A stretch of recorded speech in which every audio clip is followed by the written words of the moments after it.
हे dear students, CUET UG 2024 बस आने ही वाला है। प्रेपरेशन कैसा है? बहुत अच्छा चल रहा है। एग्जाम हम देने के लिए बिल्कुल कॉन्फिडेंट हो चुके होंगे। आई एम श्योर आप लोग बहुत अच्छे से तैयारी कर रहे होंगे और बहुत मेहनत कर रहे होंगे, जम के मेहनत कर रहे होंगे, कोई डाउट ही नहीं है, राइट? तो ज्यादा दिन बचे नहीं है। अब होता ये है ना कि हमने तैयारी बहुत अच्छी कर ली, एकदम प्रिपेयर्ड है, अब लग रहा है कि बस मैं एग्जाम दूंगी या दूंगा एंड देन आफ्टर दैट अच्छे स्कोर्स के साथ में अच्छे यूनिवर्सिटी में एडमिशन तो पक्का है। लेकिन ये सब चीजें हमारी तरफ से हमने जो सोची है, हमने जो प्रिपेयर करी है, उसके अकॉर्डिंग हम ये मतलब फॉर श्योर मान रहे हैं। लेकिन कभी कभार क्या होता है कि एग्जीक्यूशन के दौरान हमसे कुछ चूक ना हो जाए, कुछ गलतियां ऐसी हो जाती हैं या चूक हो जाती हैं जिसकी वजह से जो हमने सोचा है वो हमारा हो नहीं पाता है। तो क्यों ना ऐसी चीजों को हम अवॉइड करें, समझ ले कि ऐसा क्या है जो मेरे रास्ते में अड़चन बन के ना आए। तो एक है वो चीज that is to avoid the barred items and follow the dress code of CUET। यानी कि CUET में ऐसे कौन से बार्ड आइटम्स हैं जो हमें नहीं ले जाने हैं और ऐसा क्या ड्रेस कोड है जो हमें फॉलो करना है, ताकि हमारा जो ड्रीम है, हमारा जो एम है, उसमें कोई रुकावट ना आए। अंडरस्टूड? जैसे मैंने वही कहा कि तैयारी बहुत अच्छी हो रखी है, एग्जाम देने के लिए बिल्कुल हम एकदम एक्साइटेड हैं और एकदम we are overloaded with knowledge कि एकदम एग्जाम देंगे और अच्छा करेंगे। लेकिन मान लो due to not following any instruction given by NTA और उसकी वजह से खुदा न खास्ता हमारा एग्जाम किन्हीं रीजन से रह गया अगर, तो सोचो कितना बुरा लगेगा। तो इसीलिए आज के इस वीडियो में हम थोड़ा देख लेंगे कि इस तरह का कोई रुकावट ना आए भाई हमारे प्रिपरेशन में। तो वो क्या बार्ड आइटम्स है, वो क्या ड्रेस कोड है जो हमें फॉलो करना है, वो समझ लेते हैं, जिससे कि चीजें और आसान हो जाए हमारे लिए, एग्जाम का रास्ता और इजी हो जाए। समझ गए बच्चों? तो एक बार देख लेते हैं कि क्या क्या चीजें बार्ड आइटम्स यानी कि आपको एग्जामिनेशन सेंटर में वो आइटम्स नहीं लेके जाना है। ठीक है, तो वो क्या आइटम्स है? तो कैंडिडेट्स को देखो लिखा हुआ है बहुत क्लियरली कि they will be subjected to extensive and compulsory frisking before entering the examination centre. Frisking यानी कि आपकी प्रॉपर चेकिंग होगी, वो भी मेटल डिटेक्टर्स वगैरह से, यानी कि प्रॉपर वहां पर सेंटर्स पे लोगों को अपॉइंट किया जाएगा जो आपकी पहले फ्रिस्किंग करेंगे और चेक करेंगे कि कुछ भी बार्ड आइटम आपने कैरी कर तो नहीं रखा हो। जरूरी नहीं कि हम नोइंगली कैरी कर रहे हैं, हो सकता है अननोइंगली कुछ बार्ड आइटम्स हमारे साथ चले जाते हैं। जैसे फॉर एग्जांपल मोस्ट कॉमन जो गलतियां हो जाती हैं वो होता है ये मेटालिक आइटम, जैसे कि फीमेल्स हैं वो ज्वेलरी वगैरह पहनती ही हैं और वो चीजें होती हैं जो बाय डिफॉल्ट लगी होती हैं और हम निकालते नहीं है कभी, तो ऐसे में कैरी करके चले जाते हैं। हालांकि मैं अभी बताती हूँ आपको डिटेल। तो ये बातें हैं, ध्यान से देखना। तो फ्रिस्किंग होगी और ऐसी क्या चीजें हैं जो अवॉइड करनी है, तो ध्यान से देखो। एक तो टेक्सचुअल मटेरियल जहां भी है, प्रिंटेड या रिटन, वो तो ऑब्वियसली ये तो इतना तो आप भी जानते हो कि हमें नहीं लेके जाना। किसी भी दूसरे तरह का बिट्स ऑफ पेपर जो है वो नहीं लेके जाना है। ज्योमेट्री, पेंसिल बॉक्स, कुछ नहीं, सब कुछ आपको वहां मिल जाएगा। प्लास्टिक पाउच हो गया, calculator, pen, scale, writing pad, कुछ भी नहीं लेके जाना है। पेन वेन सब वो दे देंगे, ठीक है। Everything will be provided inside. बस आप एक ID प्रूफ लेके चले जाना और एडमिट कार्ड लेके चले जाना, वो ही इनफ रहेगा। अंडरस्टूड?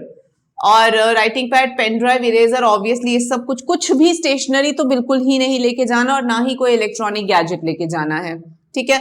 मोबाइल फोन ऑब्वियसली नहीं कैरी करना है। Bluetooth, earphone, microphone, pager, health band, कुछ भी नहीं कैरी करना है।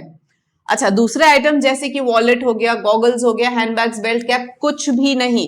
तो यानी कि अगर आप लोकलाइट ही है, सिटी आपका मान लो नियर बाय ही आया है, हमेशा किसी को साथ लेके जाएं और अपनी जो भी बिलोंगिंग्स है, क्योंकि ऐसा तो पॉसिबल नहीं है ना, मान लो दूसरे सिटी में अगर हम जाते हैं तो अपना ऑब्वियसली हमारे जो वॉलेट है वो होते ही है हमारे पास। वो लोग आते भी हैं फ्रिस्किंग के दौरान, बोलते भी है कि हम इनको कहाँ रखेंगे। तो अब क्योंकि हर एक के साथ कोई होता नहीं है, अंडरस्टूड? जैसे कई लोगों के साथ उनके जो रिलेटिव्स हैं वो साथ में जाते हैं, मम्मी पापा या फिर कोई भी रिलेटिव हो, तो उनको पकड़ा देते हैं। और बेस्ट रहेगा कि एक जना साथ ही हो, तो जो भी अपनी बिलोंगिंग्स है सब कुछ उनको देके फिर एग्जाम सेंटर में सेफली जाओ, वो सबसे बेस्ट है। लेकिन कई लोग ऐसे भी होंगे जो ये सारी मतलब बाहर से ट्रैवल करके आ रहे हैं तो ऑब्वियसली उनका जो वॉलेट वगैरह होगा सब उन्हीं के पास होगा। ऐसे केसेस होते हैं, देखे हैं मैंने बहुत ऐसे एग्जाम्स में। तो हालांकि जहां पर सेंटर होगा वो अरेंज तो कर देते हैं, लेकिन यहाँ लिखा हुआ है कि कोई अरेंजमेंट नहीं किया जाएगा। तो इट्स बेटर कि जितना हो सके आप अपने बिलोंगिंग्स को खुद ही कैसे सेफ रख सकते हैं उसका वे आउट प्लीज ढूंढ लो आप लोग, है ना। कोशिश मतलब करो कि किसी को साथ लेके ही जाओ आप। ओके, रिस्ट वॉच वगैरह, ब्रेसलेट, कैमरा, ऑब्वियसली ये सब बार्ड आइटम है, नहीं ले जाना है। ऑर्नामेंट या मेटेलिक आइटम भी मना कर रखा है। देखो, तो कुछ भी अगर पहन रखा हो, इजीली खुल रहा हो, कई बच्चियों की इयररिंग्स जो होती हैं खुलते नहीं है, फिक्स्ड होते हैं। अगर खुल जाए तो बहुत ही बढ़िया, नहीं तो वहां फालतू एक्सप्लेन करना पड़ता है। अंडरस्टूड। और किसी रीजन से मान लो नहीं ही एंट्री दी, कोई खड़ूस ही रह गया एकदम, जिसको कि बोला है नहीं तो नहीं, तो फिर वो दिक्कत आ जाएगी। तो कैसे अवॉइड करना है? You are the best person to understand all these things children, समझे। कोई और आइटम जैसे कि अनफेयर मीन्स में जैसे आ जाएगा कम्युनिकेशन डिवाइस वगैरह, कुछ भी आपने हाइड कर रखा है, ब्लूटूथ, कैमरा या माइक्रोचिप, कुछ भी बाद में पता लगता है तो फिर वो और भी आपके लिए दिक्कत वाली बात हो जाएगी। ठीक है। और यहाँ क्लियरली लिखा है कि no arrangement will be made at the school centres जहां पर आप एग्जाम देने जाओगे कि बिलोंगिंग्स को कहाँ रखे। तो अब आप ये देखो क्लियरली लिखा हुआ है, तो प्लीज आप थोड़ा ध्यान रखो कि कोशिश करो कि कोई एक जना आपके साथ जाए ही जाए, जिससे कि जो भी आपकी बिलोंगिंग्स हैं, जो भी इंपॉर्टेंट चीजें हैं, वो आप उन्हीं को हैंड ओवर कर दे। तो अननेसेसरी का कोई लफड़ा रहेगा ही नहीं बच्चों। ठीक है। अच्छा, कैंडिडेट वेयरिंग आर्टिकल्स और ऑब्जेक्ट जो मतलब कस्टमरी, कल्चरल या रिलीजियस होते हैं, उस केस में क्या करना है आपको? जो रिपोर्टिंग टाइम आपका होगा, जैसे कि मान लो 10 बजे एग्जाम है, तो आपको 8 बजे ही वो उन चीजों की रिपोर्टिंग पहले कर देनी होगी, ताकि वो लोग प्रॉपर फ्रिस्किंग जो है वो कर सके। और प्रॉपर फ्रिस्किंग करने के बाद में मतलब they have enough time to understand कि हाँ जो आपने पहना है उसको अलाउ करना है या नहीं करना, जो भी है। अंडरस्टूड। हालांकि रिलीजियस है वो इतना नहीं, रिलीजियस केसेस में वो इतना स्ट्रिक्ट नहीं होते हैं, लेकिन हाँ जब कह रहे हैं कि 2 घंटे पहले बताओ तो बता देना। इस केस में क्या होता है कि हमने रूल फॉलो किया तो फिर वो भी समझते हैं चीजों को। फाइन। तो ये तो थे बार्ड आइटम्स जो आपको अवॉइड करने हैं। मैं वापस कह रही हूँ, जो वो फीमेल्स हैं जिनकी इयररिंग्स खुलती नहीं है और ऐसी चीजें जो बिल्कुल फिक्स्ड पहन रखी हो, अगर हो सके खुल जाए तो ज्यादा बेटर है। नहीं तो एग्जाम सेंटर पे पहले ही जाके बता देना कि भाई मैंने ये पहना हुआ है, ये खुलता नहीं है, तो इसको आप प्लीज अलाउ कर दे। इस तरह से पहले से ही थोड़ा पहले जाके चीजों को मैनेज कर लेना। ठीक है। निक ऑफ द टाइम में मत पहुंचना, निक ऑफ द टाइम में फिर बहुत दिक्कत आ जाती है। ठीक है। एक तो ये। अब ड्रेस कोड देख लेते हैं। ड्रेस कोड में आपको क्या पहनना है, ड्रेस कोड में पहन के क्या जाना है? तो ऑब्वियसली लाइट क्लोथ्स है, गर्मियां रहेंगी, मई 15 to 31 तो गर्म है पूरा मौसम, तो लाइट क्लोथ्स पहनना है। With long sleeves are not, light clothes with long sleeves are not permitted, ध्यान रखना। So however in case candidate come in cultural customary, मतलब लाइट क्लोथ्स तो फिर भी एक बार चल जाएगा, लेकिन लॉन्ग स्लीव जो बिल्कुल बंद वाले हैं ना, वो मत पहनना। मतलब हाफ स्लीव्स वाले जो क्लोथ्स होते हैं ना, वो प्रेफर करें, जैसे टी शर्ट्स वगैरह, लाइट टी शर्ट्स, इस तरह के कपड़े अपने को पहनने हैं। मतलब लाइट क्लोथ्स चलेगा, बट लॉन्ग स्लीव्स बिल्कुल बंद, ढका ढुका एकदम, कि उनको यूं लगे कि हाँ कुछ डाल रखा हो, ऐसा वो अपीयर ना हो बस। ठीक है।